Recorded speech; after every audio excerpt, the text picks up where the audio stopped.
Hello everybody! Today we're going to talk about a really interesting Match 3 puzzle game mixed with trivia and world building, and it takes place in space! So first let's talk about the core gameplay, the Match 3 puzzles. So you go into a level and you have a square grid with your good old rows and columns. The tiles always fall downwards with your classic gravity, and you're allowed to move any tile you want to any other spot in its row or column. Then you match 3 or more of the same tile together and you get something. There are 4 tiles which contribute to your main progress in the level: fire, water, grass, and other fire? Wait, what was this one again? Oh, it's earth. That makes sense. Anyway, each level has tiles which give bonus points, and the one tile that gives reduced points. When you've matched enough of these main tiles to fill the meter, you win the level.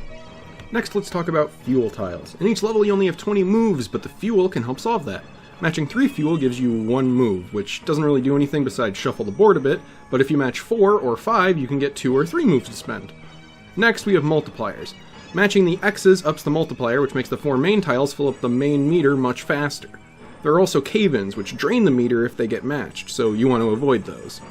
The final type of tile is the oil tiles. Matching these gives you oil, which can be spent to use one of the items, which you get from the other parts of the game. They do stuff like remove a tile of a certain type, make certain tiles appear more often, get rid of a row, destroy a column, and stuff like that.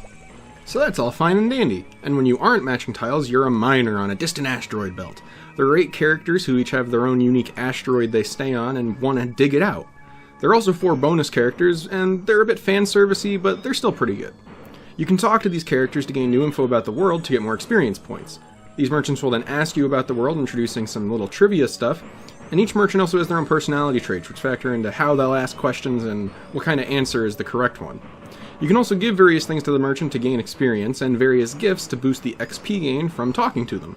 Experience can be spent to improve the power of tiles, such as making the 4 main tiles give more points, increasing multiplier maximum, or making cave-ins a little less destructive. You can ask a miner to go on a mission each day, resulting in a reward of money, which is used to purchase the stuff to give them to get experience.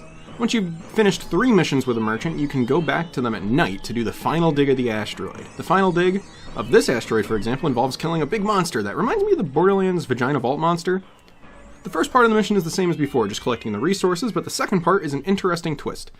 The meter is constantly draining, but you also have no limits of moves, and there are also no bad tiles. This is a fast-paced and much more tense gameplay that's supposed to represent killing the monster.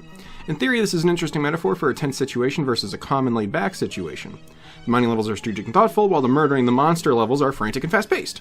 However, in practice, the tenseness is just an illusion, because you can't lose. Even if you let the bar drain or never match anything, there is no chance for failure. The ambient monster growls and gunshots feel less impactful when they don't really mean anything. I don't hate that they do this, especially because the gameplay is so different here, but if you do find yourself in the rare situation of actually losing, it can feel a little odd. However, once you finish this, you get a reward of a really cool piece of artwork to gawk at. So overall, if you're into Match 3 puzzle games, this is fantastic. But that begs the question, what is the game called? Well, it's actually called, Honey Pop. Yeah, that's a pretty odd title for a space game. Except actually there isn't any space stuff, except for Celeste, but that's not the point. This is actually a dating sim thing. The characters are actually big titty anime girls, the world building is learning their cup sizes, the oil power-ups are gifts to give them, the things you buy to trade for XP are teddy bears, the mining levels are actually dates, and the climactic battle is actually, But it's actually a great game. The actual gameplay is really good and fun. Assuming the game sounded cool to you with the space theme, it might actually be worth checking out, if the porny anime titty theme doesn't turn you off. But sometimes you just want some anime titties, and also Match 3 puzzle gameplay, and funny writing, and good voice acting, and good music, and nice art. And the thing is, if I was just looking for naked anime babes, I could've googled it. And if I wanted nude cartoon gals with Match 3, I could've played for maybe, 10 hours and gotten all the, lewd art. But I played for 3 times that, because I was actually having lots of fun playing the game, doing challenge runs and bonus levels just for the gameplay. I was actively avoiding going on dates at night, because if you do that, you have to play the sex minigame again, and I was actually avoiding it, because it doesn't actually help you at all to get more stuff in the game.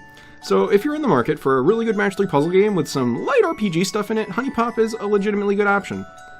The game has great gameplay, the writing is very humorous and tongue-in-cheek, which is appropriate for the subject matter. The game sounds great, the game looks great, it's just a good game, and it's worth giving a shot. And even if it still isn't for you, at the very least next time you see a friend playing it, you can judge them a little less harshly.